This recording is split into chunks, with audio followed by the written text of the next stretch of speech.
Hello friends, आज की इस क्लास में आप टेस्ट नंबर 16 देख रहे हो जो कि आपके प्लेटफॉर्म के वॉल्यूम फर्स्ट से लिया गया है।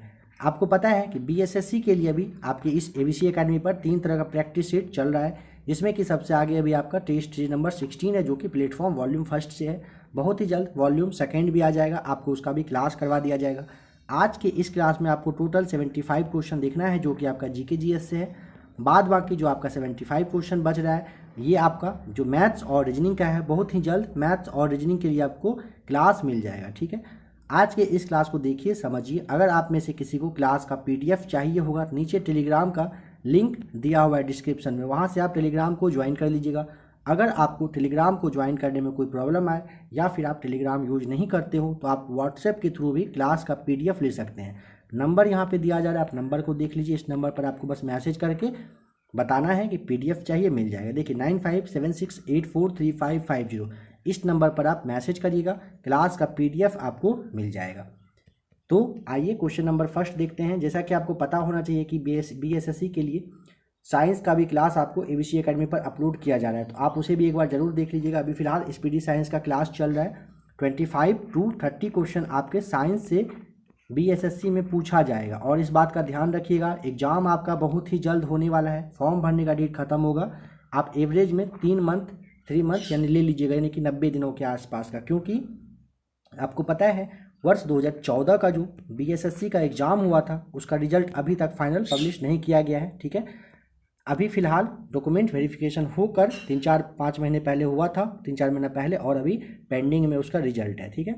ज्वाइनिंग दिया नहीं है। बीएसएससी के ऊपर एक अच्छा खासा क्वेश्चन मार्क है और बीएसएससी इसे सॉल्व कहिए कि अपना जो क्वेश्चन मार्क है उसे हटाना जरूर चाहेगा। तो इसके लिए बहुत ही जल्द ये जो है बीएसएससी आपका एग्ज़ाम ले लेगा, इसीलिए अपने आप को अभी से प्रिपेयर करिए। देखिए क्वेश्चन नंबर फर्स्ट बताना था कि चिश्ती जो परंपरा है ना, संप्रदाय, इसका मुख्य केंद्र कहाँ पर रहा था, बताइए। ऑप्शन नंबर आपका बी राइट आंसर हो जाएगा, अजमेर में रहा था। अगर आपसे पूछेगा ना कि चिश्ती परंपरा के जनक कौन थे तो आपको मोइनुद्दीन चिश्ती बताना है, ठीक है। नाम आप ध्यान रखिएगा, यह भी पूछा जा सकता है। ज़रूरी नहीं है कि जो क्वेश्चन आप देख रहे हैं सेम यही क्वेश्चन आपसे पूछा जाए। तो मोइनुद्दीन चिश्ती ध्यान रखेंगे कि चिश्ती परंपरा के जनक थे। इनका अगर ये पूछे कि मकबरा कहाँ पर, तो अजमेर में ही इनका मकबरा भी है, ठीक है। आप कव्वाली सुनते होंगे तो कव्वाली ना, यहीं से कव्वाली की भी शुरुआत हुई है, इसे भी आप ध्यान रखिएगा। नंबर सेकंड देखिए, संस्कृत भाषा के प्रसिद्ध लेखक बताइए इन सब में से कौन थे। नंबर बी राइट आंसर हो जाएगा, कालिदास। संस्कृत भाषा के क्या थे, प्रमुख लेखक थे, प्रसिद्ध लेखक थे। कालिदास को संस्कृत भाषा का अद्वितीय नाटककार माना जाता है, ठीक है। इन्हें भारत का आप शेक्सपियर के भी नाम से जानते हैं। इनके द्वारा रघुवंशम, मेघदूतम, कुमार संभवम, अभिज्ञान शाकुंतलम, ये सारी इनका ही रचा हुआ रचना है, ठीक है। जैसे ऑप्शन नंबर आप ए देख रहे हो तो ए के बारे में समझिएगा। तुलसीदास जो है ना, तुलसीदास के ने अवधी भाषा के कवि हैं, अवधी भाषा के ये कवि हैं। इन्होंने ही रामचरितमानस इन्हीं के द्वारा लिखा गया है, ठीक है। जयदेव के द्वारा, जो ऑप्शन नंबर आपका यहाँ पे सी है, जयदेव के द्वारा क्या लिखा गया, जयदेव ने गीत गोविंद लिखी है, ठीक है। और ऑप्शन नंबर जो आपका यहाँ पे डी दिया हुआ है ना, मीराबाई, तो समझिए मीराबाई के द्वारा, ये जो भक्तिकालीन संत और एक कवित्री थी मीराबाई, इनका भी नाम काफ़ी ज़्यादा फेमस है। देखिए नंबर 3 बताना है कि फूलों की घाटी, जिसे आप उत्तराखंड कहते हैं, उत्तराखंड के बारे में बताइए कि उत्तराखंड ये किस स्थान पर स्थित है। फूलों की घाटी उत्तराखंड में कहाँ पर, तो option number B right answer हो जाएगा, चमोली जिला, आप ध्यान रख लीजिएगा, चमोली में है। नंबर 4 बताना है कि मंगल पांडे किस राज्य से थे। नंबर 4 का ऑप्शन नंबर बी हो जाएगा, ये उत्तर प्रदेश के थे, ठीक है। और अगर पूछे कौन से रेजिमेंट के थे तो ये 34वां जो रेजिमेंट था यहीं के थे, इसे भी ध्यान रखेंगे। उत्तर प्रदेश का अगर जगह पूछ ले एग्जैक्ट तो बलिया जगह आपको नाम ध्यान रख लेना है, बलिया में इनका जन्म हुआ था, ठीक है। नेक्स्ट क्वेश्चन देखिए, भारत के प्रोजेक्ट टाइगर की शुरुआत कब हुई थी। नंबर 5 का ऑप्शन नंबर यहाँ पे बी राइट आंसर हो जाएगा, वर्ष 1973 में प्रोजेक्ट टाइगर की शुरुआत की गई थी। जैसे आपका यहाँ पे 1975 दिया हुआ है ना, तो देखिए क्रोकोडाइल कंजर्वेशन प्रोजेक्ट जो है ना 1975 में ही यह चालू हुआ था, ठीक है। देखिए नंबर 6 है, 2 अक्टूबर को गांधी जी के अलावे किसका जन्मदिन मनाया जाता है। ऑप्शन नंबर सी होगा। लाल बहादुर शास्त्री जी का जन्मदिन कब मनता है? 2 अक्टूबर को ही। आपको पता है कि महात्मा गांधी जी का जन्म 2 अक्टूबर 1869 को हुआ था, ठीक है। और इनका जो शास्त्री जी हैं, इनका जन्म ना 1904 में हुआ था। इन दोनों के बारे में आपको ध्यान रखना है, ईस्वी ध्यान रखिएगा। नंबर 6 के बाद 7 आइए। बद्रीनाथ स्थित है, बताइए कहाँ पर है बद्रीनाथ? नंबर 7 का ऑप्शन नंबर देखिए ए हो जाएगा, अलकनंदा में है, ठीक है। जो बद्रीनाथ है ना, अलकनंदा नदी के किनारे बसा हुआ है, ठीक है। सतलज नदी जो ऑप्शन नंबर बी है, इसके किनारे कौन सा? तो लुधियाना है। जहाँ भी फ्रेंड्स आपको टाइम चाहिए होगा, आप आराम से वीडियो को रोक लिया करिएगा, ठीक है। देखिए साबरमती जो है ना, ये अहमदाबाद हो जाएगा। और आपका जो यमुना के किनारे है, आपको पता होना चाहिए कि आगरा और जो दिल्ली है ना, ये यमुना नदी के ही तट पर है। यमुना, ये जो आगरा और दिल्ली है, ये किसके? तो यमुना नदी के तट पर है। बताइए कि भारत रत्न कब दिया जाता है? नंबर 8 का ऑप्शन नंबर ए, राष्ट्रपति के द्वारा 26 जनवरी को भारत रत्न पुरस्कार दिया जाता है। इसकी शुरुआत अगर पूछेगा 1954 से ये स्टार्ट हुआ था। नंबर 9 है, यूनेस्को में ना सी का जो अर्थ है, ये बताइए क्या होता है? देखिए सबसे पहले आप समझ लीजिए यूनाइटेड का फुल फॉर्म क्या होता है, मतलब यूनेस्को का फुल फॉर्म क्या होता है। तो देखिए United Nations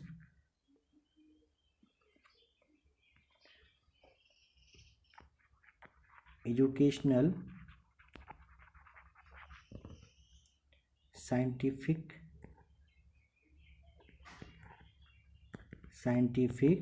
and cultural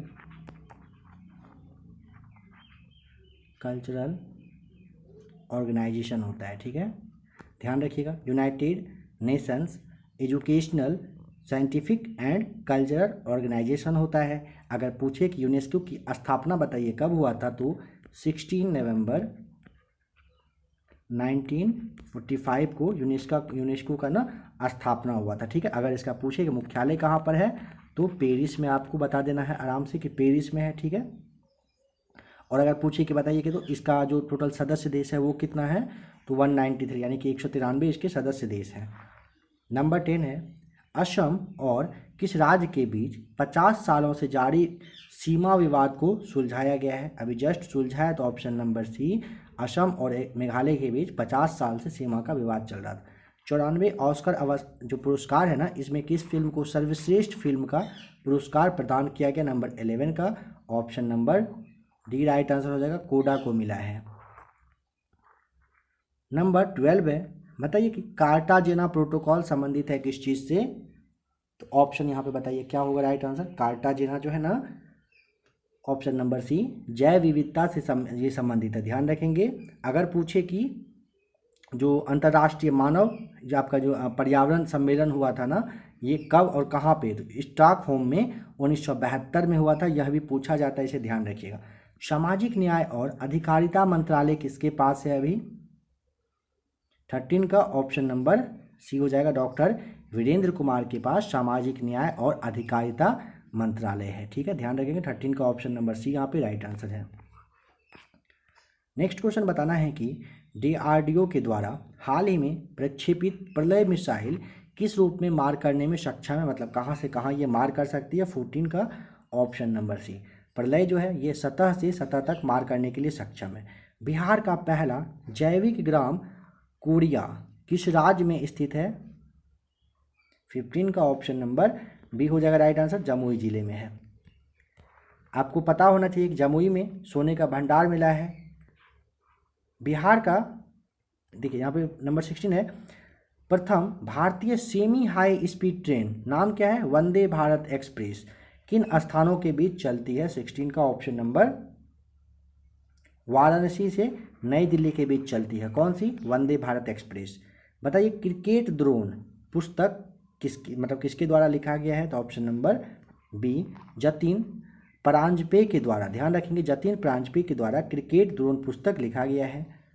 number 18 बताइए, इसरो ने एक इंजन का परीक्षण किया जिसका उपयोग मानव अंतरिक्ष मिशन के तहत भारत के पहले मानव ले जाने वाले रॉकेट को शक्ति देने के लिए किया गया है। इस इंजन का क्या नाम है? नाम क्या रखा गया है? 18 का ऑप्शन नंबर बी विकास इंजन नाम रखा गया है।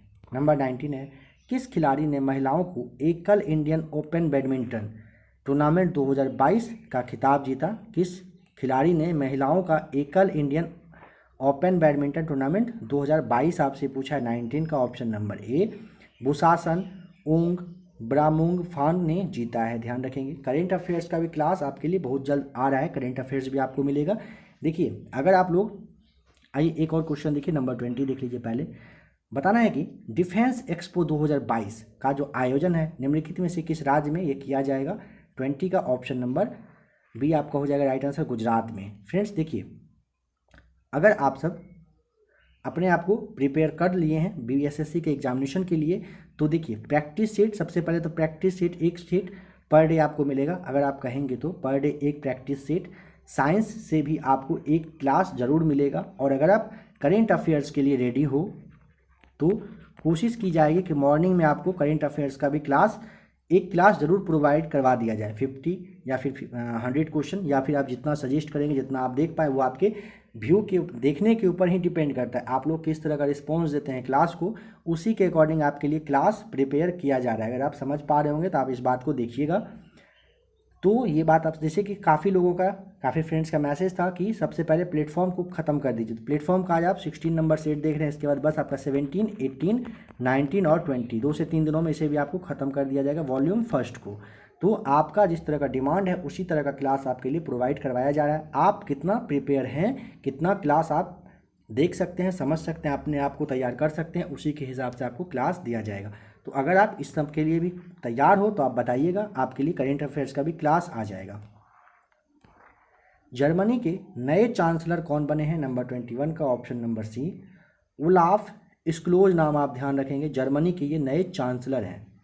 विश्व में रेल मार्ग का सर्वाधिक विस्तार किस देश में है? नंबर 22 का ऑप्शन नंबर ए हो जाएगा, अमेरिका में है। ध्यान रखिएगा। लोकनायक जयप्रकाश नारायण को भारत रत्न किस वर्ष दिया गया था? ऑप्शन नंबर बी वर्ष 1999 में दिया गया था। देखिए मदर टेरेसा के बारे में आपको पता है, शॉर्ट में समझिएगा। मदर टेरेसा को 1980 में भारत रत्न दिया गया था। विनोबा भावे को 1983 में मिला था। नेल्सन मंडेला को मिला था, मंडेला को 1990 में। राजीव गांधी को दिया गया था कब? 1991 में। वल्लभ भाई पटेल जो है, पटेल साहब को कब मिला था? तो आपका 1991 में दिया गया था। कलाम साहब के बारे में भी जान लीजिए, इनको 1997 में, और सचिन तेंदुलकर को वर्ष 2014 में मिल चुका है भारत रत्न। ठीक है, आइए नंबर 24 देख लीजिए। बताइए कि उत्तरी गोलार्ध में सबसे बड़ा दिन होता है, डेट बताना है कब होता है। नंबर 24 का ऑप्शन नंबर बी 21 जून को। ध्यान रखेंगे 21 जून को क्या होता है?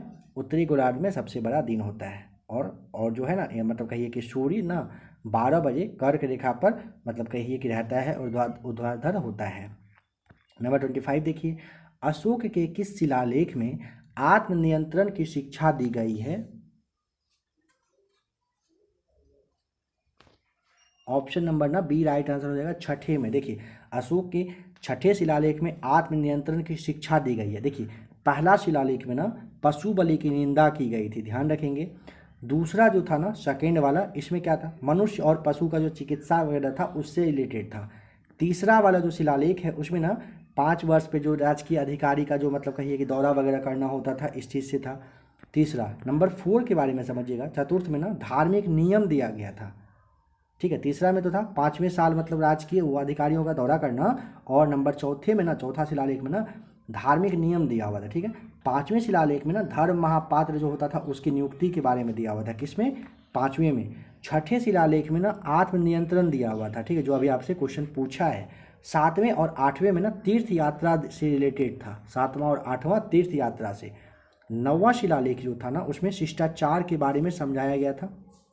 और 10वें शिलालेख में राजा और जो उच्च पदाधिकारी होते थे ना, मतलब कहिए कि वो प्रजा के बारे में ना, लोगों की जनता के बारे में अच्छा चीज़ सोचे, यह 10वें शिलालेख में दिया हुआ था। अशोक के इन 10वें शिलालेख के बारे में भी आपने देखा। देखिए 1757 में पलासी के युद्ध में सिराजुद्दौला के साथ किसने विश्वासघात किया था? नंबर 26 का option number C Mir Jafar ने। देखिए पलासी का जो युद्ध हुआ था ना वो 23 जून 1757 को रॉबर्ट क्लाइव, ठीक है, जो थे ये अंग्रेजों का नेतृत्व यहाँ पे मतलब कर रहा था, ठीक है।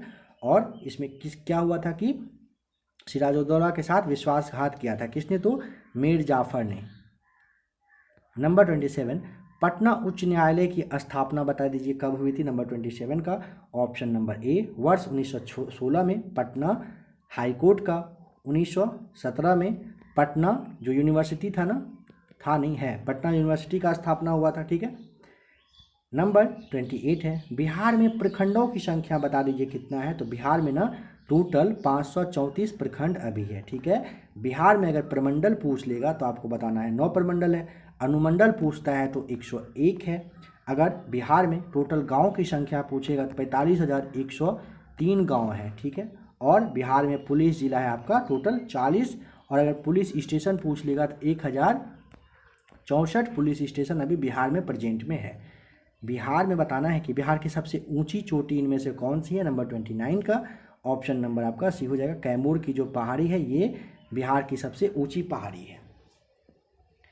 नंबर 30 बताइए कि मंडुआ जो होता है यानी कि रागी के उत्पादन में बिहार का जो है देश में कौन सा स्थान है फिलहाल? तो 30 का ऑप्शन नंबर ए हो जाएगा, पहला स्थान है। बिहार को कितने कृषि प्रदेशों में बांटा गया है? इंपॉर्टेंट क्वेश्चन है, समझ लीजिएगा, इसको याद कर लीजिएगा। 31 का ऑप्शन नंबर ए होगा। बिहार को टोटल पूछे तो 8 कृषि प्रदेश में बांटा गया है।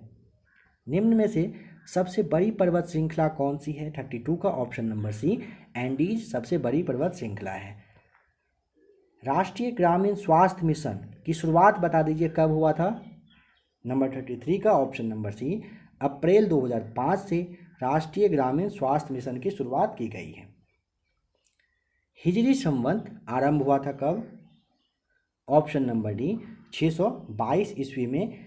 ध्यान रखिएगा 622 ईस्वी को ना पैगंबर के जो मक्का से मदीना की यात्रा हुई थी ना, इसी को ना इस्लाम जगत में यानी कि मुस्लिम संवत या फिर कहिए कि हिजरी संवत के नाम से जाना जाता है। आपको पता होना चाहिए कि हजरत मोहम्मद साहब जो हैं वो इस्लाम धर्म के संस्थापक थे। अगर पूछे कि हजरत मोहम्मद साहब का जन्म बताइए कब हुआ था? तो 570 ईस्वी में हुआ था। कहाँ पर हुआ था? तो मक्का में हुआ था, ठीक है, इसे ध्यान रख लीजिएगा। कहाँ पर? तो मक्का में हुआ था। और देखिए इसके इनके बारे में यह भी पूछा जा सकता है ना कि जैसे हर धर्म में आपने देखा है कि ज्ञान की प्राप्ति वगैरह हो ना, तो अगर आपसे पूछे बताइए कि हजरत मोहम्मद साहब को ना कहाँ पर और कब ज्ञान की प्राप्ति हुई? तो देखिए 600 यानी कि देखिए 570 ईस्वी में इनका जन्म हुआ था। इसके 40 वर्षों के बाद ना 610 ईस्वी में मक्का के ही पास एक गुफा था, गुफा का नाम था हीरा। हीरा नामक गुफा में इनको ज्ञान की प्राप्ति हुई थी। अगर पूछे कि शादी के बारे में, तो देखिए जो आपका बीपीएससी में मतलब बीपीएससी बीएसएससी वगैरह एग्जामिनेशन में पूछेगा अगर ना कि शादी के बारे में बताइए, इन्होंने ना खदीजा नामक एक विधवा थी, उनसे इन्होंने शादी कर लिए थे, ठीक है। तो आइए क्वेश्चन नंबर देखते हैं 35। भारत की तट रेखा की कुल लंबाई बताइए कितनी है? ऑप्शन नंबर यहाँ पे आपका ना बी हो जाएगा राइट आंसर। देखिए इस यहाँ पे आपका भारत की तट रेखा पूछा है ना, तो ऑप्शन यहाँ पे बी होगा 7500 किलोमीटर। बट यहाँ पे आप एग्जैक्ट डेटा आप ध्यान रख लीजिए, 7516.6 किलोमीटर है, ठीक है। अगर इस तरह से देगा तो आपको ऐसे बताना है, या अप्रॉक्स में भी मान लीजिए यहाँ पे 7400 ही रहेगा, ठीक है, समझिएगा 7400 रहता है, तो आपको 7400 टिक करना पड़ेगा, 75 की जगह रहे, क्योंकि आसपास का जो होगा उसे आप टिक करेंगे। ऑप्शन नंबर ई तो है नहीं, 4 में से ई टिक करना पड़ेगा आपको। ऐसा भी बीएसएससी वगैरह में एक क्वेश्चन ऐसा सेट हो ही जाता है जो इसके आसपास का हो, वहाँ पे आपको टेंशन नहीं लेना है, वहाँ पे आप अप्रॉक्स में जो उसका होगा उसे आप आराम से टिक करके निकल सकते हैं। लोएस पठार स्थित है कहाँ पर? ऑप्शन नंबर बी लोएस पठार चीन में है, ध्यान रखिएगा। बताइए कि मेघ गर्जन वायुमंडल के किस परत में होता है? जो मेघ का गर्जना होता है वो 37 का ऑप्शन नंबर ए हो जाएगा, क्षोभ मंडल में। देखिए सभी प्रकार का जो मौसम से रिलेटेड जो भी घटना वगैरह होता है ना, ये क्षोभ मंडल में होता है, चाहे कुछ भी हो, ध्यान रख लीजिएगा इसको। 1565 ईस्वी का जो कौन सा मतलब था जो युद्ध हुआ था 1565 में, 38 ऑप्शन नंबर बी तालीकोटा का युद्ध हुआ था। ठीक है, तालीकोटा का युद्ध कहिए या फिर राक्षसी तांगड़ी का युद्ध कहिए, ये हुआ था। ठीक है, आइए नंबर 39 देखते हैं। बताइए कि जेरूसलम निम्न में से किसका तीर्थ यात्रा का स्थल नहीं है, ये आपको बताना है। देखिए जेरूसलम ना पारसी धर्म का, ऑप्शन नंबर जो भी है ना, इनका तीर्थ यात्रा का कोई स्थल नहीं है। बाद बाकी ईसाई, मुस्लिम और यहूदियों के लिए यह जो है जेरूसलम काफ़ी मतलब कहिए कि पवित्र स्थान माना जाता है, माना जाता है पवित्र स्थान है। नंबर 40 देखिए, धार्मिक कविताओं का संग्रह नाम कुराल, कुराल किस भाषा में है? 40 ऑप्शन नंबर बी हो जाएगा, तमिल भाषा में, ध्यान रखिएगा।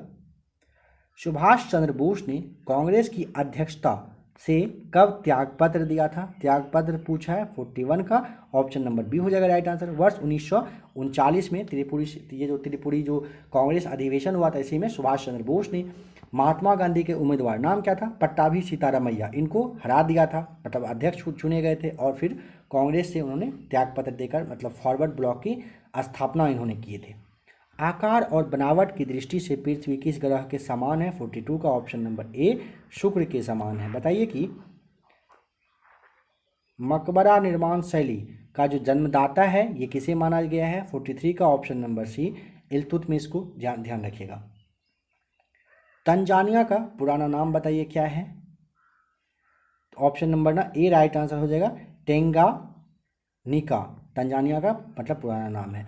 जैसे देखिए आपका जो अंगोला है ना, अंगोरा था ना, अंगोरा का नया नाम ये अंकारा हो गया है। ठीक है, बटाविया नाम था पहले का और उसका अभी हो गया है फिलहाल जकार्ता। बर्मा का नाम आप जानते हैं म्यांमार हो गया है, तो नाम वगैरह चेंज हो गया है कुछ कुछ देशों का।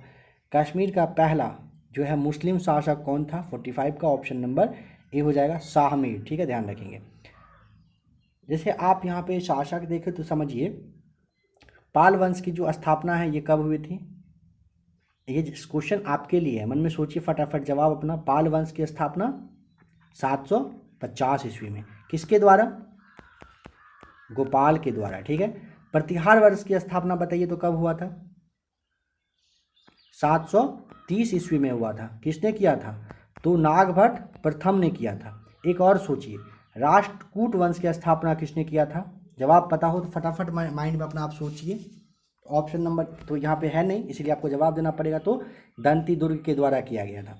बताइए भारतीय राष्ट्रीय कांग्रेस का जो सूरत अधिवेशन है ये हुआ था 46 का, ऑप्शन नंबर बी 1907 में। ठीक है, और देखिए ये रास बिहारी घोष की अध्यक्षता में किया गया था। बताना है। नंबर 47 चलते हैं। किस कंपनी को ओलंपिक 2021 के लिए भारतीय टीम का आधिकारिक प्रायोजक घोषित कर दिया गया था? ऑप्शन नंबर सी हो जाएगा आइनोक्स ग्रुप को। पृथ्वी विज्ञान मंत्रालय द्वारा दिए जाने वाले lifetime excellence national award से किसे सम्मानित किया गया? 48 का, option number B Ashok Sahni को। ठीक है, नंबर 49 देखिए, ग्रीन लाइट्स पुस्तक के लेखक कौन है? 49 का, ऑप्शन नंबर डी मैथ्यू मैककोनागी को ग्रीन लाइट्स पुस्तक के ये जो है मतलब लेखक हैं। किस भारतीय अभिनेता को फोर्ब्स की तरफ से लीडरशिप अवार्ड 2021 से सम्मानित किया गया? 40 का, option number A Sonu Sood को। ठीक है, आइए 41 देखते हैं। बताइए कि निम्नलिखित में से कौन सुमेलित नहीं है, मतलब सही मैच किया हुआ नहीं है? तो 41 का ना ऑप्शन नंबर देखिए, मैग्नीशियम का यूज आतिशबाजी के लिए। ठीक है, फिर आपका यूरेनियम का परमाणु बम के लिए, लेकिन सिल्वर का जो यहाँ पे इलेक्ट्रिक बल्ब दिया हुआ ना, तो सिल्वर इलेक्ट्रिक बल्ब यहाँ पे सही नहीं है। जो विद्युत बल्ब है ना इसमें आर्गन गैस भरा जाता है, ठीक है, सिल्वर नहीं। बाद बाकी जिंक का गैल्वीकरण ये आपका सही दिया हुआ है। नंबर 42 देखिए, बताइए कि निश्चेतक के रूप में प्रयुक्त हो सकने वाले पदार्थ हैं कौन से? 42 का, ऑप्शन नंबर ए हो जाएगा राइट आंसर। देखिए क्लोरोफॉर्म और नाइट्रस ऑक्साइड यहाँ पे आपका राइट आंसर हो जाएगा। ठीक है, निश्चेतक मतलब आप समझ पाए क्या होता है? जैसे आप बेहोश करना कहते हैं ना, इसी के बारे में दिया हुआ है। बेहोश मतलब करने की कंडीशन में ना इसका निश्चेतक या फिर क्लोरोफॉर्म का यूज किया जाता है। बताइए कि नंबर 53 में यूरिया में नाइट्रोजन की मात्रा होती है, कितनी होती है 43 का। काफ़ी पहले भी ये क्वेश्चन को काफ़ी बार बताया जा चुका है। ऑप्शन नंबर बी 46% रहता है, ध्यान रखिएगा। अगर यूरिया का सूत्र आपसे पूछ लेगा तो आपको बताना है कि NH2CO और फिर आपका NH2 होता है, ठीक है। यूरिया का आपका ये फॉर्मूला है।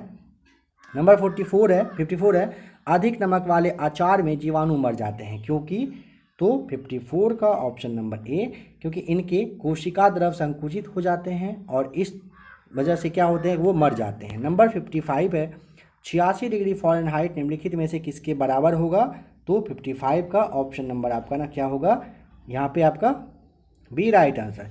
86 डिग्री फ़ारेनहाइट अगर पूछेगा तो 30 डिग्री सेल्सियस के बराबर होता है, ठीक है। नंबर 56 देखिए, यहाँ पे आपको कहना है, बताना है कि सही मैच करना है 46 का, तो क्या हो जाए 56 का क्या होगा। तो देखिए फॉर्मिक अम्ल होता है किसमें, चींटी में होता है। टार्टरिक अम्ल आपके इमली में होता है, ठीक है। ग्लूटेरिक अम्ल जो है ये आपका हो जाएगा गेहूं में, और लैक्टिक अम्ल होता है किसमें, तो दूध में। तो यहाँ पे आपका ऑप्शन नंबर आप देख लीजिएगा क्या राइट आंसर होगा। नेक्स्ट क्वेश्चन देखिए, निम्न में से कौन परमाणु रिएक्टर के मंदक के रूप में कार्य नहीं करता है। 57 का option number B, cadmium rod नहीं करता है। कौन सी रक्त कोशिका अमीबा से समानता रखती है, 58 का ऑप्शन नंबर बी हो जाएगा राइट आंसर, WBC। बताइए कि मैन का जो पूरा नाम है ये क्या होगा। 59 का मैन का पूरा नाम होता है मेट्रोपॉलिटन, ठीक है। ऑप्शन नंबर जो आपका यहाँ पे डी है, metropolitan area network full form होता है किसका, MAN का, ठीक है। आइए नंबर 60 देख लेते हैं। बताइए कि यहाँ पे दिया हुआ है इलेक्ट्रॉनिक उपकरणों में मेमोरी का जो मात्रक है बाइट होता है। तो बताइए कि 1 GB मतलब GB में का सही मान कितना होता है, तो 60 का ऑप्शन नंबर बी हो जाएगा राइट आंसर। 1024 MB रहता है कितना में, 1 GB में, जिसे आप GB को गीगाबाइट कहते हैं। लेजर का उपयोग किसमें नहीं होता है, 61 का। तो देखिए लेजर का जो यूज है ना, होलोग्राफी, कैंसर चिकित्सा, CD DVD स्कैनर और प्रिंटर में होता है, बाद बाकी एटॉमिक रिएक्टर में इसका यूज नहीं किया जाता है। 62 है, तापीय भूमध्य रेखा कहाँ पर पाई जाती है, तो 62 का ऑप्शन नंबर यहाँ पे ना सी हो जाएगा आपका राइट आंसर। भौगोलिक भूमध्य रेखा के उत्तर में क्या होता है, तापीय भूमध्य रेखा पाया जाता है। एक समुद्री मील कितने के बराबर होता है, नॉटिकल मील जिसे आप कहते हैं, तो 63 का ऑप्शन नंबर डी हो जाएगा, 6080 फीट के बराबर होता है, ध्यान रखिएगा। नंबर 64 है, हॉर्स अक्षांश किसके वायुमंडलीय दाब कटिबंधों में होते हैं, 64 का ऑप्शन नंबर सी होगा, उपोष्ण उच्च दाब के। फ्रेंड्स एक बात यहाँ पे आप समझिएगा, जैसे आपने कॉर्लियासिस बल के बारे में सुना होगा, तो देखिए कॉर्लियासिस बल क्या होता है, अगर आपको पता हो तो आप थोड़ा सा सोच लीजिए, नहीं तो आपको भी बताया जाएगा। देखिए कॉर्लियासिस बल जो है ना, पृथ्वी के घूर्णन की वजह से हवा की दिशा में थोड़ा बहुत जो चेंजिंग आता है ना, तो इस जो मतलब घूर्णन मतलब कहिए कि बल को ही ना आप कॉर्लियासिस बल के नाम से जानते हैं, ध्यान रखिएगा। जब हम केंचुए पर साधारण नमक छिड़कते हैं तो वह मर जाता है, इसका कारण क्या होता है, तो 65 का ऑप्शन नंबर ए, परासरणी प्रघात की वजह से मरता है। कहने का मतलब है ना कि देखिए क्या होता है कि परासरणी प्रघात के अंतर्गत ना केंचुआ के ऊपर मतलब शरीर में जो भी मतलब जल होता है ना वो बाहर निकल जाता है, और इसी की वजह से क्या होता है, वो मर जाता है। नमक छीटेंगे आप तो वो मर जाता है। नंबर 66 क्वेश्चन आपके लिए है, देखिए बहुत पूछा है कि किसी पदार्थ की मूलर विशिष्ट ऊष्मा क्षमता कितनी होती है, तो इसका जवाब अगर आपको पता हो तो बताइएगा।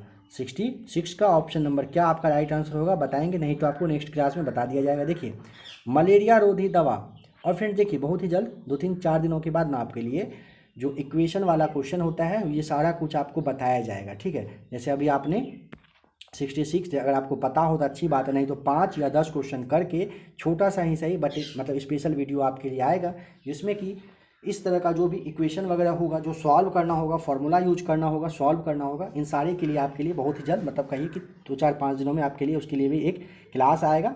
3-4-5 वीडियो पर डे आपको मिलेगा, एक तो seat practice seat full practice seat आपको मिलेगा ही, और छोटा 2-3-4-5 वीडियो 5 मिनट 10 मिनट करके आपके लिए प्रोवाइड करवाया जाएगा। आपका हर एक पोर्शन को काफ़ी अच्छे से कंप्लीट करवा दिया जाएगा, बस थोड़ा सा आपको वेट करना है। 20 तारीख के बाद जितना कुछ होना चाहिए आपके लिए इस ABC एकेडमी पर अवेलेबल रहेगा, इतना भरोसा रखिएगा। बस आपको थोड़ा सा वेट करना है, 20 तारीख तक का आपको और वेट कर देना है, 2 से 3-4 दिनों का आपको वेट करना है। नंबर 67, मलेरिया रोधी दवा नाम क्या है? कुनेन।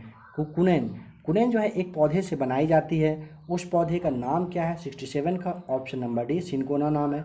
निम्नलिखित तत्वों के अलावा जो एक शुद्ध चीनी में मौजूद नहीं है, बताइए क्या होता है? 68 का ऑप्शन नंबर ना सी हो जाएगा, नाइट्रोजन मौजूद नहीं होता है। देखिए शुद्ध चीनी में नाइट्रोजन नहीं होता है, इसमें कार्बन, हाइड्रोजन, ऑक्सीजन या ये सारे मिलते हैं।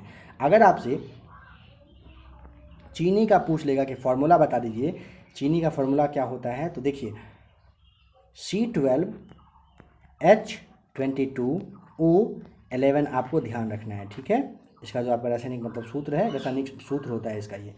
चीनी पूछेगा क्या है, तो एक सैकराइड होता है। चीनी के बारे में पूछे ना क्या है, तो आपको बताना है चीनी एक सैकराइड होता है। आइए नंबर 69 देखते हैं। बताना है कि गलगंड का बढ़ना मुख्यतः किसकी कमी की वजह से होता है, तो ऑप्शन नंबर बी हो जाएगा, आयोडीन की वजह से होता है, ठीक है। आपको पता होना चाहिए ऑप्शन नंबर जैसे डी दिया हुआ लोह, तो लोहा की कमी से अगर पूछेगा ना क्या होता है, तो देखिए अगर आपको लोहा दे देगा तो इसकी वजह से एनीमिया नामक रोग होता है, जो कि रक्त की मतलब कमी की वजह से होता है, ठीक है। ऑप्शन नंबर जैसे ए आपका है सोडियम, तो सोडियम को मिट्टी के तेल यानी कि जिसे आप केरोसिन बोलते हैं इसमें रखा जाता है। ऑप्शन नंबर सी दिया हुआ जैसे कैल्शियम, तो कैल्शियम जो है ना आपके हड्डी और दांत को मजबूत रखने में काफ़ी अच्छा खासा रोल अपना प्ले करता है, ठीक है। आइए नंबर 70 देखते हैं। बताइए कि एक व्यक्ति में HIV जिसे आप एड्स के नाम से जानते हैं होने की आशंका निम्नलिखित लक्षणों में से किस एक से अधिकांशतया संबंधित होती है? 70 का ऑप्शन नंबर आपका डी, तीव्र दीर्घ अस्थायी शिरोवेदना से, ठीक है। ऑप्शन नंबर डी यहाँ पे राइट आंसर है। नंबर 71 है, जब हम अपनी पसंद का कुछ खाते हैं तो हमारे मुंह में पानी आ जाता है। क्या आता है मुंह में फ्रेंड्स? पानी, ठीक है। देखिए बता रहा है ना यह वास्तव में क्या है? पानी नहीं है, समझिएगा। मुंह में तो आता है पानी, बट ये पानी होता नहीं है बल्कि तरल होता है। जो क्या होता है 71 का यहाँ पे ऑप्शन नंबर आपका बताइए क्या होगा राइट आंसर? तो देखिए ऑप्शन नंबर आपका ना सी हो जाएगा, लार ग्रंथि से ये स्रावित होता है। कहने का मतलब है ना कि जब हम अपनी पसंद का कोई चीज़ खाते हैं या देखते हैं तो मुंह में पानी आना, यह वास्तव में पानी नहीं होकर के ना बल्कि ये लार ग्रंथि से स्रावित एक लार होता है, ठीक है। ऑप्शन नंबर सी यहाँ पे बिल्कुल राइट आंसर हो जाएगा। बट यहाँ एक बात समझ लीजिएगा ना, इसमें ना पानी ही रहता है। इस मानव लार में ना लगभग 98% पानी ही होता है, यह भी समझ लीजिएगा, ठीक है। पानी नहीं कहेंगे उसे आप लार कहेंगे। बट निम्नलिखित में से कौन एक समूह में सिर्फ जो है ये जैव निम्नीकरणीय समूह है? 72 का ऑप्शन नंबर बी हो जाएगा, काष्ठ, घास और चर्म यहाँ पे निम्नकरणीय समूह का ये उदाहरण होता है। 73 है, कुत्ते के काटने से रेबीज हो सकता है, ठीक है। निम्नलिखित अन्य जानवरों में भी कौन सा रेबीज का कारण बन सकता है? देखिए ऑप्शन नंबर आपका यहाँ पे बी हो जाएगा, चमगादड़। समझिएगा कुत्ता या फिर चमगादड़ दोनों में से कुछ भी काटे तो रैबीज नामक रोग होता है, जो कि विषाणु जनित रोग होता है, ये भी ध्यान रखिएगा। नाइट्रोजन की सामान्य संयोजकता होती है कितना? 74 का ऑप्शन नंबर बी हो जाएगा राइट आंसर, 3 होता है, ठीक है। नाइट्रोजन जो है रंगहीन गंधहीन गैस होता है, यह हवा से हल्का होता है, यह जो है ना जल में बहुत ही मतलब कम कहिएगी घुलनशील होता है, ध्यान रखेंगे। नंबर 75 बताइए, हाइड्रा और देखिए 1 मिनट रुक जाइएगा आपका, हाँ हाइड्रा की बताना है कि निमेटोसिस्ट में जहरीला तरल जो पदार्थ है वो कौन सा है? हाइड्रा की निमेटोसिस्ट में ना जहरीला पदार्थ अगर पूछेगा 75 का ऑप्शन नंबर आपका यहाँ पे ना बी हो जाएगा, हिप्रोटॉक्सिन होता है, ठीक है। ऑप्शन नंबर यहाँ पे आपका बी राइट आंसर होगा। आपको पता होना चाहिए कि हाइड्रा में ना एक चीज़ नहीं होता है, बताइए क्या नहीं होता है? तो हाइड्रा में ना ब्लड नहीं होता है, ध्यान रखेंगे, रक्त यानी हाइड्रा में नहीं होता है, ठीक है। और हाइड्रा के बारे में पूछे कि क्या इसमें पुनर्जनन की क्षमता है, तो बताना है आपको जी हाँ है, हाइड्रा में ना पुनर्जनन की भी क्षमता होती है। 75 ऑप्शन नंबर बी यहाँ पे आपका राइट आंसर हो जाएगा, ठीक है फ्रेंड्स। अभी आपने टोटल 75 क्वेश्चन देखा जो कि आपके प्लेटफॉर्म के वॉल्यूम फर्स्ट से लिया गया था और आज का यह टेस्ट नंबर 16 था। आशा करता हूँ आज का क्लास आपको अच्छा लगा होगा। अगर क्लास अच्छा लगे तो आप वीडियो को लाइक कर दीजिएगा। साथ ही साथ बीएसएससी के लिए फ़िलहाल तो चैनल को आप सब्सक्राइब कर ही लीजिएगा। अभी जो आपका 75 क्वेश्चन बचा मैथ्स का और रीजनिंग का, यह भी आपको करवा दिया जाएगा। ठीक है, थोड़ा सा वेट करना है। ठीक है, आपको बहुत बार बोला जा चुका है, बस आपको 20 मई तक का वेट करना है। 20 मई के बाद आपके लिए मैथ्स का क्लास अवेलेबल रहेगा एबीसी एकेडमी पर। आपको बिल्कुल भी टेंशन नहीं लेना है मैथ्स के लिए। आपका मैथ्स है, साथ ही साथ जो आपका करेंट अफेयर्स है, करेंट का भी क्लास चलेगा। अगर आप लोग चाहेंगे तो करेंट का भी क्लास आपके लिए प्रोवाइड करवा दिया जाएगा। अगर आप लोग क्लास देखने को तैयार हो, अगर आप प्रिपेयर करने के लिए पूरा एक्टिव हैं, तो 4 से 5 प्रैक्टिस सेट आपके लिए पर डे आएगा, जिसमें कि कम से कम 1 सेट तो रहेगा ही। साथ ही साथ साइंस का, करेंट अफेयर्स का क्लास रहेगा, और जो छोटा छोटा एक पोर्शन होता है वो आपको बता दिया जाएगा। ठीक है, थोड़ा सा वेट करना है और आपको कमेंट करके बताना है कि आपको क्लास चाहिए नहीं चाहिए। ठीक है, तो फ्रेंड्स आशा करता हूँ क्लास आपको अच्छा लगा होगा। बने रहिएगा एबीसी एकेडमी के साथ। वीडियो देखने के लिए आपका बहुत बहुत थैंक्स।